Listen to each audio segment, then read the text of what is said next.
343 recently stated that they are addressing the cheaters problem, so we're going to break down exactly what the developers have said and how we can get involved in order to help the problem. But is it enough? Is cheating going away anytime soon? We definitely got to talk about it, but the GameLeap website is your one place if you want to see step-by-step breakdowns to improve every part of your fundamental gameplay, whether it's your mechanical skill, your decision-making, positioning, or whatever you're struggling with. Check out the GameLeap website right now down below.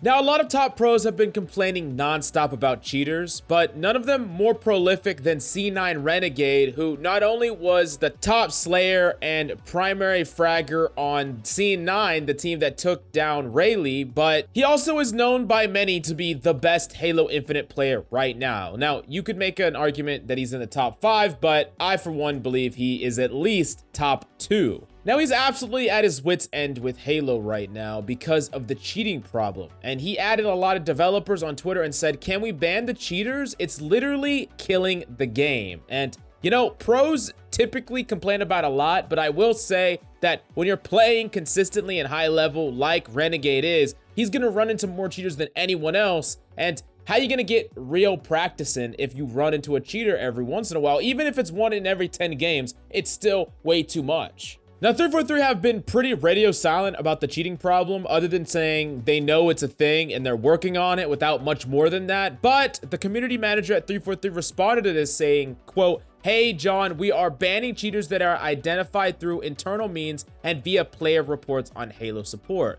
We've also got a patch coming in February that will add even more protection and detection." Now, in addition to that, he links an article on the support.halopoint.com on how to report a player. Now, that being said, there is a couple of problems I have with the report system in general. For one, it's very difficult to do. You have to like hop on a computer, you have to go into the Halo waypoint, and you have to file a report. And there have even been people that say that they have filed reports and the cheater in question is still playing like days later on ladder. Now, I can't bring validity to these claims, but what I can say is the report system should be in-game and it should be incredibly easy. Do not make players jump through hoops to try to report someone. It makes absolutely no sense, and they know, because they have all the data, that reports are probably coming in at a fraction of the pace at which they should, at which they would be coming in if it was really easy to report someone that was cheating.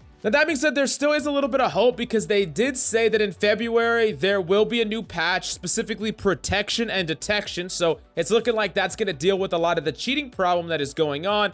But it's absolutely unclear how much that is going to help. And I do think that 343 need to nail the easy stuff, right? The obvious, here's a report, here's multiple reports. This player got reported like, I don't know, let's say 20 times with an in-game report system, so it's easy, by a number of different players that have no connection to each other. Obviously, we should go look into that player. Oh, look, they're cheating. Boom. That's pretty simple stuff, right? I'm not saying that's going to catch all the cheaters, right? But at the very least, some of the very blatantly obvious ones should not be playing, especially in pros games and just in general, for more than like 5 days, especially if they're just rampantly cheating and getting accused of cheating left and right. Now, he also follows up his comments and says, while there are always going to be updates needed here, cheaters won't just stop trying to push their way in. Please know that we are committed to doing that work. Now, that does seem pretty optimistic, and it at least has me hopeful that they are addressing, you know, pros that are complaining about cheaters. This is going to be the most common pro complaint.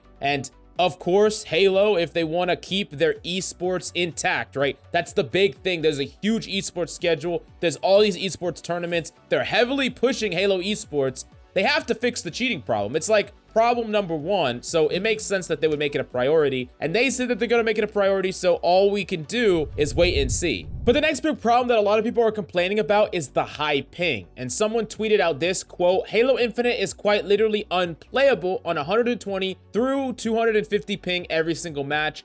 About to lose my damn mind, man." And the same 343 community manager responded to that saying, quote, "I just confirmed that this was because of players geo-filtering in your matches. This is not intended, and the team is working to address this quickly due to the rough experience these bad actors are creating for everyone else in the match. We'll share even more info soon." Well, he goes on to acknowledge that there were some problems with ping early on. A lot of the high ping nowadays is actually due to what he calls bad actors. Now, I'm going to be honest, I have dealt with pretty high ping, and that's one of the reasons why I don't grind ranked as much as I used to. And it's interesting that he proclaims that geo-filtering is the problem. I'm actually curious about the statistics involved here and how much of this is actually just getting sorted into certain servers. Like, what are the benchmarks?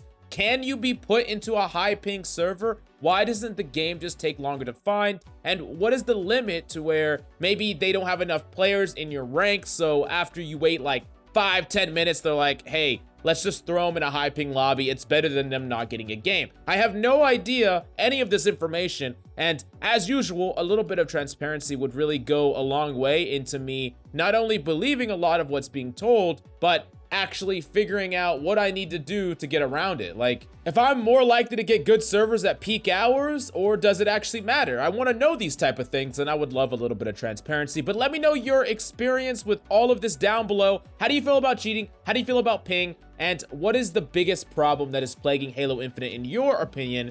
Just let me know down below. But the GameLeap website is the best place if you want to improve and dominate. You got to go check it out right now down below.